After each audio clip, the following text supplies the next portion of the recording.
Leader ਤੋਂ ਨਾਰਾ ਲਗਾਉਣਾ ਪਰ ਦੁਬਾਰਾ ਖਤਮੇ ਨਬੂਵਤ ਦੇ ਕਾਨੂੰਨ 'ਚ ਤਬਦੀਲੀ ਨਾ ਹੋ ਸੀ, ਅਸੀਂ ਉਹਦੇ ਨਾਲ ਹਾਂ। ਜਿਹੜਾ ਬੰਦਾ ਆ ਕੇ ਆਪਣੇ ਲੀਡਰ ਤੋਂ ਨਾਰਾ ਲਵਾ ਦੇਵੇ ਕਿ ਦੁਬਾਰਾ ਨਾਮੂਸ ਰਸਾਲਤ ਦੀਆਂ ਦੀਵਾਨੀਆਂ ਤੇ ਗੋਲੀਆਂ ਨਾ ਚਲਾਈਆਂ ਜਾ ਸਕਣ, ਅਸੀਂ ਉਹਦੇ ਨਾਲ ਹਾਂ। ਜਿਹੜਾ ਬੰਦਾ ਆ ਕੇ ਸਾਨੂੰ ਕਹਿ ਦੇਵੇ ਕਿ ਦੁਬਾਰਾ ਅਗਰ ਕਦੀ ਫਰਾਂਸ ਦੀਆਂ ਕੋਈ ਕੁੱਤਾ ਸਾਡੇ ਨਬੀ ਪਾਕ ਸੱਲੱਲਾਹੁ ਅਲੈਹਿ ਵਸੱਲਮ ਦੀ ਇੱਜ਼ਤ ਨਾਮੂਸ ਤੇ ਭੌਂਕੇਗਾ ਤੇ ਮੈਂ ਆਪਣੀ ਆਵਾਮ ਦੇ ਮੂੰਹ ਵੱਲ ਨਾ ਵੇਖਾਂਗਾ, ਜਵਾਬ ਦੇਵਾਂਗਾ, ਅਸੀਂ ਉਹਦੇ ਨਾਲ। ਜਿਹੜਾ ਬੰਦਾ ਆ ਕੇ ਕਹੇਗਾ ਕਿ ਰਸੂਲੁल्लाह सल्लल्लाहु अलैहि वसल्लम ਦੇ ਨਾਰੇ ਲਾਣੇ ਵਾਲੇ ਕਿਸੇ ਵੀ ਪਾਕਿਸਤਾਨ ਦੀ ਸੜਕ ਤੇ ਚੱਲਦੇ ਪਏ ਹੋਣਗੇ ਤਾਂ ਉਹਨਾਂ ਤੇ ਗੋਲੀ ਨਾ ਚਲਾਈ ਜਾਏਗੀ, ਅਸੀਂ ਉਹਦੇ ਨਾਲ ਹਾਂ। ਸਾਨੂੰ ਕੋਈ ਜ਼ਰੂਰਤ ਨਹੀਂ ਕਿਸੇ ਪਾਰਟੀ ਦੀ ਤਸ਼ਹੀਰ ਕਰਨੇ ਦੀ, ਨਾ ਹੀ ਅਸੀਂ ਪਾਰਟੀ ਦੀ ਤਸ਼ਹੀਰ ਕਰਨੇ ਵਾਸਤੇ ਇੱਥੇ ਆਏ ਹਾਂ, ਨਾ ਹੀ ਪਾਰਟੀ ਦੀ ਤਸ਼ਹੀਰ ਮਕਸਦ ਹੈ। ਮਕਸਦ ਹੈ ਕਿ ਸਾਡਾ ਤੇ ਤੁਹਾਡਾ ਸਾਰਿਆਂ ਦਾ ਈਮਾਨ ਦਾ ਮੁਸ਼ਤਰਕਾ ਮਸਲਾ ਵਾ, ਸਾਰਿਆਂ ਦਾ ਈਮਾਨ ਦਾ ਮੁਸ਼ਤਰਕਾ ਮਸਲਾ ਵਾ। ਕਿਸੇ ਜਾ ਕੇ ਪੁੱਛਿਆ ਯਾਰ ਦੁਨੀਆ ਦੇ ਉੱਤੇ ਯਹੂਦੀ ਰਿਆਸਤ ਵੀ ਆਪਣੀ ਆਵਾਮ ਦੇ ਉੱਤੇ ਪਹਿਲਾ ਆਪਸ਼ਨ ਗੋਲੀ ਦਾ ਰੱਖਦੀ ਹੈ, ਪਾਕਿਸਤਾਨ ਤੇ ਕਿਹਦੇ ਤੇ ਪਹਿਲਾ ਆਪਸ਼ਨ ਗੋਲੀ ਦਾ ਆਇਆ ਯਾਰ? ਕਿਸ ਬੰਦੇ ਨੇ ਦੁਨੀਆ ਦੇ ਉੱਤੇ ਕੋਈ ਵੀ ਰਿਆਸਤ ਹੈ ਜਿਹੜੀ ਆਪਣੀ ਕੌਮ ਨਾਲ ਮੁਆਹਦਾ ਕਰਦੀ ਹੈ, ਉਸ ਦੀ ਜ਼ਿੰਮੇਵਾਰੀ ਨਹੀਂ ਹੁੰਦੀ ਮੁਆਹਦਾ ਕਰਨਾ। ਤੁਸੀਂ ਦੁਨੀਆ ਨਾਲ ਕੀਤੇ ਹੋਏ ਸੂਦ ਤੇ ਮੁਆਹਦੇ ਟੈਕਸ ਤੁਸੀਂ ਆਖਦੇ ਹੋ ਕਿ ਅਸੀਂ ਜਨਾਬ ਫਰਾਂਸ ਨਾਲ ਇਸ ਵਜ੍ਹਾ ਤੋਂ ਤਲਕ ਨਹੀਂ ਮੁਨਕਤਾ ਕਰ ਸਕਦੇ ਕਿਉਂਕਿ ਸੂਦ ਦਾ ਮੁਆਹਦਾ ਕੀਤਾ ਸੀ, ਉਹਨਾਂ ਦੇ ਪੈਸੇ ਦੇਣੇ ਤੇ ਆਪਣੀ ਕੌਮ ਦੇ ਨਾਲ ਰਸੂਲ ਅੱਲਾਹ ਸੱਲੱਲਾਹੁ ਅਲੈਹਿ ਵਸੱਲਮ ਦੀ ਇੱਜ਼ਤ ਨਾਮੂਸ ਦਾ ਮੁਆਹਦਾ ਕਰਕੇ ਤੁਸੀਂ ਤਰੋੜਨ ਲੱਗਿਆ, ਤੁਸੀਂ ਸਾਡੇ ਨਾਲ ਦਲੀਲਾਂ ਪੇਸ਼ ਕਰਦੇ ਹੋ। ਗੱਲ ਇਹ ਕਿ ਦੁਨੀਆ ਦੇ ਮੁਆਹਦੇ ਤੁਹਾਡੇ ਵਾਸਤੇ ਲੱਖਾਂ ਅਜ਼ੀਜ਼ ਨੇ ਤੇ ਰਸੂਲ ਅੱਲਾਹ ਸੱਲੱਲਾਹੁ ਅਲੈਹਿ ਵਸੱਲਮ ਦੀ ਇੱਜ਼ਤ ਨਾਮੂਸ ਦਾ ਮੁਆਹਦਾ ਤੁਹਾਡੇ ਵਾਸਤੇ ਕੋਈ ਨਹੀਂ ਅਜ਼ੀਜ਼। ਸਾਨੂੰ ਇਮਰਾਨ ਖਾਨ ਵੀ ਅਜ਼ੀਜ਼, ਸਾਨੂੰ ਬਿਲਾਵਲ ਭੁੱਟੋ ਵੀ ਅਜ਼ੀਜ਼, ਸਾਨੂੰ ਨਵਾਜ਼ ਸ਼ਰੀਫ ਵੀ ਅਜ਼ੀਜ਼। ਜਿਹੜਾ ਬੰਦਾ ਲੈ ਕੇ ਉਹ ਨਮਦਾ ਹੈ ਉਹ ਸਾਡੇ ਵਾਸਤੇ ਨਾਮੂਸ ਰਸਾਲਤ ਔਰ ਖਤਮੇ ਨਬੂਵਤ ਦੀ ਗਰੰਟੀ ਲੈ ਕੇ ਆਵੇ। ਸਾਨੂੰ ਅਸੈਂਬਲੀ ਵਿੱਚੋਂ ਆਪਣੇ ਲੀਡਰਾਂ ਔਰ ਨੁਮਾਇੰਦਿਆਂ ਤੋਂ ਨਾਮੂਸ ਰਸਾਲਤ ਔਰ ਖਤਮੇ ਨਬੂਵਤ ਦੀ ਗੱਲ ਕਰਾ ਕੇ ਵੇਖੇ, ਉਹ ਨਾਮੂਸ ਰਸਾਲਤ ਦੇ ਦਿਫਾ ਦੀ ਗੱਲ ਕਰਾ ਕੇ ਵੇਖੇ, ਰਸੂਲ ਅੱਲਾਹ ਸੱਲੱਲਾਹੁ ਅਲੈਹਿ ਵਸੱਲਮ ਦੀ ਇੱਜ਼ਤ ਔਰ ਨਾਮੂਸ ਦੇ ਦਿਫਾ ਦੀ ਗੱਲ ਕਰਾ ਕੇ ਵੇਖੇ, ਅਸੀਂ ਉਸ ਬੰਦੇ ਦੇ ਨਾਲ ਹਾਂ। ਅਸੀਂ ਨਹੀਂ ਚਾਹੁੰਦੇ ਕਿ ਸਾਡੇ ਮੁਲਕ ਦਾ ਕੋਈ ਲੀਡਰ ਯੂਰਪ ਵਿੱਚ ਜਾ ਕੇ UN ਵਿੱਚ ਜਾ ਕੇ ਉੱਥੇ ਜਾ ਕੇ ਰਸੂਲ ਅੱਲਾਹ ਸੱਲੱਲਾਹੁ ਅਲੈਹਿ ਵਸੱਲਮ ਦੀ ਇੱਜ਼ਤ ਨਾਮੂਸ ਦੇ ਵਾਸਤੇ ਭੀਖ ਮੰਗੇ। ਅਸੀਂ ਆਖਦੇ ਹਾਂ ਸਾਡੇ ਮੁਲਕ ਦੇ ਵਿੱਚ 1973 ਵਿੱਚ ਕਾਨੂੰਨ ਬਣਿਆ ਹੈ ਕਿ ਕੋਈ ਵੀ ਕੁੱਤਾ ਕਾਇਨਾਤ ਦਾ ਰਸੂਲ ਅੱਲਾਹ ਸੱਲੱਲਾਹੁ ਅਲੈਹਿ ਵਸੱਲਮ ਦੀ ਇੱਜ਼ਤ ਨਾਮੂਸ ਤੇ ਭੌਂਕੇ ਉਹਨੂੰ ਫਾਂਸੀ ਦਿਓ। ਆਪਣੇ ਮੁਲਕ ਚੋਂ ਚਾਰ ਟੰਗੋ, ਦੁਨੀਆ ਨੂੰ ਸਾਨੂੰ ਭੀਖ ਮੰਗਣੇ ਦੀ ਜ਼ਰੂਰਤ ਕੋਈ ਨਹੀਂ ਹੈ। ਆਪਣੇ ਮੁਲਕ ਵਾਲਿਆਂ ਤੁਸੀਂ ਉਸੇ ਦੁਨੀਆ ਦੇ ਕਹਿਣੇ ਤੇ ਰਿਹਾ ਕਰੋ ਔਰ ਉਸੇ ਦੁਨੀਆ ਦੇ ਕੋਲ ਜਾ ਕੇ ਆਖੋ ਕਿ ਜਨਾਬ ਰਸੂਲ ਅੱਲਾਹ ਸੱਲੱਲਾਹੁ ਅਲੈਹਿ ਵਸੱਲਮ ਦੀ ਇੱਜ਼ਤ ਤੇ ਗੱਲ ਕਰਦੇ ਹੋ ਸਾਨੂੰ ਬੜਾ ਦੁੱਖ ਹੁੰਦਾ ਹੈ। ਉਹਨਾਂ ਦੇ ਕਹਿਣੇ ਤੇ ਗੁਸਤਾਖਾਂ ਨੂੰ ਰਿਹਾ ਕਰੋ ਤੇ ਉੱਥੇ ਜਾ ਕੇ ਆਖੋ ਸਾਨੂੰ ਦੁੱਖ ਹੁੰਦਾ ਹੈ। ਇਹ ਦੁੱਖ ਨਹੀਂ ਹੁੰਦਾ। ਆਪਣੀ ਕੌਮ ਦੇ ਨਾਲ ਇੱਕ ਪਾਸੇ ਡਰਾਮੇਬਾਜ਼ੀ ਕਰਦੇ ਹੋ, ਦੂਜੀ ਪਾਸੇ ਮੋਹਰ ਲਾਉਂਦੇ ਹੋ।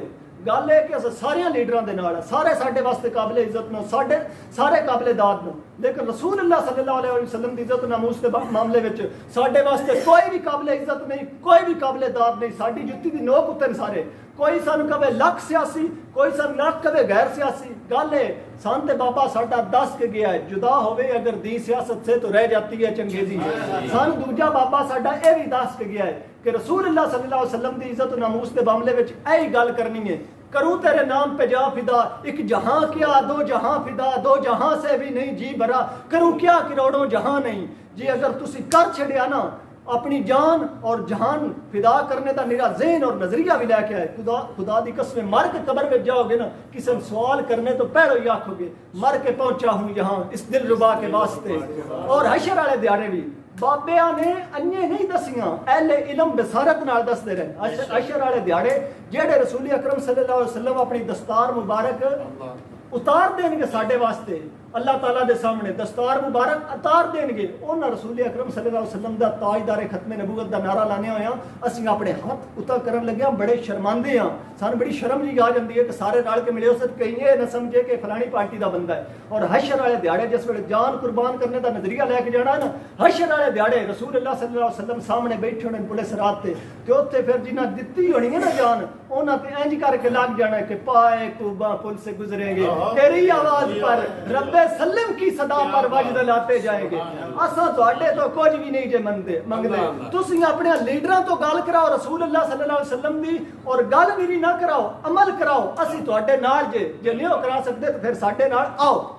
असीं तुहानूं बुलांदे हां, असीं तुहानूं एक नजरिया ते बुलांदे हां, एक दीन दी गल ते बुलांदे हां। या ते कराओ उन्हां तो ये गल्लां, उन्हां तो गल कराओ कि दोबारा मेरी हुकूमत आई तो मेरे मुल्क दे विच इस्लामी जमहूरिया पाकिस्तान दे मुल्क विच जिंदा मतलब ला इलाहा इल्लल्लाह उस दे विच सूद ना होसी, दुनिया दे उत्ते सूद नाल कर्जे नाल साडा व्यापार ना होसी, क्योंकि ਜੇ ਸਾਡੇ ਨਾਲ ਯੂਰਪ ਔਰ ਅਮਰੀਕਾ ਰੇਂਜ ਹੋ ਜਾਵੇ ਤਾਂ ਸਾਨੂੰ ਕੋਈ ਫਰਕ ਨਹੀਂ ਹੁੰਦਾ। ਰਸੂਲੁल्लाह सल्लल्लाहु अलैहि वसल्लम ਨਾਰਾਜ਼ ਹੋ ਜਾਣ ਤੇ ਬੜਾ ਫਰਕ ਹੁੰਦਾ ਹੈ। ਕੁਰਾਨ ਜਦੋਂ ਕਹਿੰਦਾ ਹੈ, ਅੱਲਾਹ ਪਾਕ ਜਦੋਂ ਕਹਿੰਦਾ ਹੈ ਕਿ ਸੂਦ ਕਰੋਗੇ ਤੇ ਮੇਰੇ ਨਾਲ ਤੁਹਾਡੀ ਜੰਗ ਹੈ, ਜੇ ਰੱਬ ਨਾਲ ਤੁਹਾਡੀ ਸੂਦ ਖਾਦਿਆਂ ਜੰਗ ਹੈ ਤੇ ਫਿਰ ਤੁਸੀਂ ਸਮਝਦੇ ਹੋ ਕਿ ਅਮਰੀਕਾ ਦੇ, ਯੂਰਪ ਦੇ, ਫਰਾਂਸ ਦੇ ਕਰਜ਼ੇ ਲੈ ਕੇ ਤੁਸੀਂ ਮੁਲਕ ਨੂੰ ਕਾਮਯਾਬ ਔਰ ਤਰੱਕੀ ਯਾਫਤਾ ਕਰ ਲੈਣਾ ਹੈ। ਉਹ ਇਮਰਾਨ ਖਾਨ ਤੋਂ ਲੈ ਕੇ, ਨਵਾਜ਼ ਸ਼ਰੀਫ ਤੋਂ ਲੈ ਕੇ, ਮੁਸ਼ਰਫ ਤੋਂ ਲੈ ਕੇ, ਜ਼ਰਦਾਰੀ ਤੋਂ ਲੈ ਕੇ ਸਾਰਿਆਂ ਕਰਜ਼ੇ ਲੈਣ। ਹਰ ਦੌਰ 'ਚ ਡਬਲ ਕਿਉਂ ਹੋਇਆ ਕਰਜ਼ਾ? ਸਾਰੇ ਇਹਦੇ ਤਰੱਕੀ ਵਾਸਤੇ ਆਏ ਨੇ। ਜੇ ਕਿਸੇ ਵੀ ਦੌਰ 'ਚੋਂ ਘਟਿਆ ਨਹੀਂ ਤੇ ਫਿਰ ਸਮਝੋ ਕਿ ਜੇ ਤੁਸੀਂ ਰੱਬ ਨਾਲ ਜੰਗ ਕਰਕੇ ਕਾਰੋਬਾਰ ਕਰਨੇ ਦੀ ਕੋਸ਼ਿਸ਼ ਕਰਨੀ ਹੈ ਤੇ ਰੱਬ ਤੁਹਾਡੀਆਂ ਜ਼ਮੀਨਾਂ ਦੇ ਖਜ਼ਾਨੇ ਬੰਦ ਕਰ ਦੇਣੇ ਨੇ। ਬੇਮੌਸਮੀਆਂ ਬਾਰਿਸ਼ਾਂ ਆਣੀਆਂ ਨੇ, ਤੁਹਾਨੂੰ ਜਦੋਂ ਜ਼ਮੀਨ ਖਜ਼ਾਨਾ ਹੀ ਨਹੀਂ ਦੇਣਾ ਤੁਸੀਂ ਕਿਵੇਂ ਕਾਮਯਾਬ ਹੋ ਜਾਣਾ? ਆਸਮਾਨ ਨੇ ਬੇਮੌਸਮੀ ਬਾਰਿਸ਼ ਬਰਸਾ ਦੇਣੀ, ਕਿਵੇਂ ਕਾਮਯਾਬ ਹੋਣਾ? ਤੁਸੀਂ ਕਾਮਯਾਬ ਹੋਣ ਲੱਗੋਗੇ ਮੇਰਾ ਰੱਬ ਜਿਹਦੇ ਨਾਲ ਜੰਗ ਕਰੇਗਾ ਜ਼ਲਜ਼ਲੇ ਭੇਜ ਦੇਗਾ, ਤੁਸੀਂ ਕਿਵੇਂ ਕਾਮਯਾਬ ਹੋ ਜਾਓਗੇ? ਗੱਲ ਤੇ ਸਿੱਧੀ ਹੈ ਕਿ ਜੇ ਰੱਬ ਦੇ ਤਰਫ ਜਾਣਾ ਹੈ ਨਾ ਤੇ ਹੁਣ ਰੱਬ ਦੇ ਬੰਦਿਆਂ ਨਾਲ ਲੱਗਣਾ ਪਾਉਣਾ ਹੈ। ਜੇ ਨਹੀਂ ਲੱਗਣਾ ਤਾਂ ਫਿਰ ਆਪਣਿਆਂ ਤੋਂ ਰੱਬ ਵਾਲੀ ਗੱਲ ਕਰਾ ਕੇ ਵਿਖਾਓ। ਗੱਲਾਂ ਨਾਲ ਨਿਰੇ ਕੰਮ ਨਹੀਂ ਹੁੰਦੇ। ਗੱਲ ਹੁਣ ਜ਼ਰੂਰਤ ਇੱਥੋਂ ਦੀ ਕਣਾ ਗਈ ਹੈ ਕਿ ਇਸਲਾਮੀ ਜਮਹੂਰੀਆ ਪਾਕਿਸਤਾਨ ਜਿੱਥੇ ਉਲਮਾਏ ਦੀਨ ਨੇ ਬੜੀਆਂ ਕੁਰਬਾਨੀਆਂ ਦਿੱਤੀਆਂ ਨਾ, ਉਸ ਮੁਲਕ ਵਿੱਚ ਖਤਮੇ ਨਬੂਵਤ ਤੇ ਡਾਕਾ ਪਾਉਣਾ ਕਿਉਂ ਪਿਆ ਭਾਈ? ਸਾਡੇ ਉਲਮਾਵਾਂ ਨੂੰ ਤੋਪਾਂ ਦੇ ਅੱਗੇ ਵੱਜ ਕੇ ਲਾਸ਼ਾਂ ਆਪਣੀਆਂ ਗਿਰਵਾਉਣ ਦੀ ਕਿਹੜੀ ਜ਼ਰੂਰਤ ਪੈ ਗਈ ਸੀ? ਮੇਰਾ ਸਵਾਲ ਹੈ ਕੀ ਜ਼ਰੂਰਤ ਪੈ ਗਈ ਸੀ ਜੀ? ਇਹ ਮੁਲਕ ਬਣਾਣੇ ਤੋਂ ਬਾਅਦ ਵੀ ਇਸ ਮੁਲਕ 'ਚ ਇਤਨਾ ਹੀ ਜ਼ੁਲਮ ਬਰਦਾਸ਼ਤ ਕਰਨਾ ਸੀ ਉਲਮਾਏ ਦੀਨ ਔਰ ਦੀਨ ਨੇ, ਤੇ ਫਿਰ ਕਿਹੜੀ ਜ਼ਰੂਰਤ ਸੀ ਬੱਚੀਆਂ ਨੂੰ ਇੱਜ਼ਤਾਂ ਲੁਟਾਉਣ ਦੀ? ਫਿਰ ਕਿਹੜੀ ਜ਼ਰੂਰਤ ਸੀ ਸਾਡੀਆਂ ਬਹਿਣਾਂ ਨੂੰ ਖੂਹਾਂ ਵਿੱਚ ਛਲਾਂਗਾ ਮਾਰਨੇ ਦੀ? ਜੇ ਅਗਰ ਇਹ ਸਾਰੇ ਕੰਮ ਹੋਏ ਇਸਲਾਮੀ ਜਮਹੂਰੀਆ ਪਾਕਿਸਤਾਨ ਵਿੱਚ, ਮੈਂ ਫਖਰ ਨਾਲ ਆਖਦਾ ਕਿ ਮੇਰੇ ਮੁਲਕ ਦਾ ਮਤਲਬ ਲਾ ਇਲਾਹਾ ਇल्लल्लाह, ਮੈਂ ਨਾਫਜ਼ ਕਰਨ ਲੱਗੇ ਡਰਦਾ ਭਾਈ। ਤਾਂ ਕੋਈ ਵੀ ਨਹੀਂ ਚਾਹੁੰਦਾ, ਇਹੋ ਜਿਹਾ ਕੋਈ ਵੀ ਬੰਦਾ ਨਹੀਂ ਹੈ ਕਿ ਜਿਹੜਾ ਨਾ ਚਾਹੁੰਦਾ ਹੋਵੇ ਕਿ ਪਾਕਿਸਤਾਨ ਦੇ ਉੱਤੇ ਮੇਰੇ ਰਸੂਲੁल्लाह सल्लल्लाहु अलैहि वसल्लम ਦੀ ਤਰੀਕਾ ਮੁਆਸ਼ਰਤ ਨਾਫਜ਼ ਹੋ। ਕੋਈ ਵੀ ਨਹੀਂ ਚਾਹੁੰਦਾ ਕਿ ਰਸੂਲੁल्लाह सल्लल्लाहु अलैहि वसल्लम ਦੀ ਤਰ੍ਹਾਂ ਤਰੀਕਾ ਤਿਜਾਰਤ ਨਾਫਜ਼ ਹੋ। ਕੋਈ ਵੀ ਨਹੀਂ ਚਾਹੁੰਦਾ ਕਿ ਰਸੂਲੁल्लाह सल्लल्लाहु अलैहि वसल्लम ਦੀ ਤਰੀਕਾ ਸਫਾਰਤ ਨਾਫਜ਼ ਹੋ। ਸਾਰਿਆਂ ਦਾ ਦਿਲ ਹੈ। ਅਸੀਂ ਸਿਰਫ ਦੀਨ ਦੀ ਗੱਲ ਅੰਨੇ ਨਹੀਂ ਕਰਦੇ, ਅਸੀਂ ਆਖਦੇ ਹਾਂ ਰਸੂਲ ਅਕਰਮ ਸੱਲੱਲਾਹੁ अलैहि वसल्लम ਦੇ ਮੁਕੰਮਲ ਜ਼ਾਬਤਾ ਹਯਾਤ ਨਾਫਜ਼ ਕਰਾਂਗੇ।